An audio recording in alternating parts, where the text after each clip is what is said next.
So, a complete overview of the last couple centuries. So, in the 1600s, pre-asylums, a lot of the belief was of mental illness was based on an individual being possessed or being in the wrong. Throughout the 1600s and really into the 1700s, mental institutions became privatized and they arose. And there was changes in attitudes and the stigma of mental illness. It started off very small and got larger over the centuries. The institution Bethlehem was one of the first really notable historical asylums that existed, and it came up in the 1600s. Into the 1700s, there was a Stowe survey in 1720, and that kind of pointed at which people would go to an institution like Bethlehem. And the attitudes continued to change.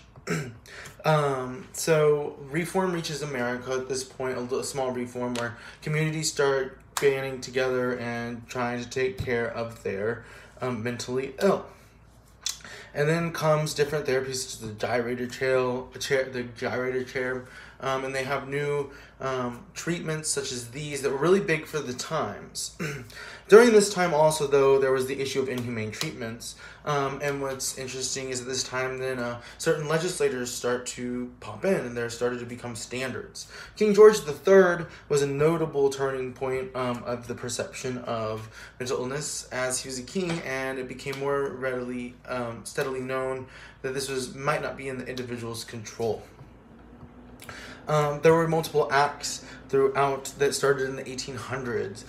Throughout the 1800s, eventually all states ended up having an asylum in them, and there were a couple notable ones such as Bloomington and Hannibal that set the stage for ethical treatment and really tried to revolutionize. So the role of the institutions here changed a little bit more to be more community inclusive. The middle of the 1800s was met with a saturation of the field and a decline that rebounded over the 1900s. Also, throughout the 1800s, it became more professional. Hospitals started training staff. There started to be a system that went on. So some of the biggest changes came in the 1900s. The 1900s was met with the good and the bad. So there were really great people who were doing really good research and wanted to create an atmosphere, a caring atmosphere somewhat that we have today. But then there was also the other side that did strange experiments and the good and the bad, as everything has in humankind. Throughout the 1900s, therapies changed the role of institutions again, having specific treatments for specific illnesses.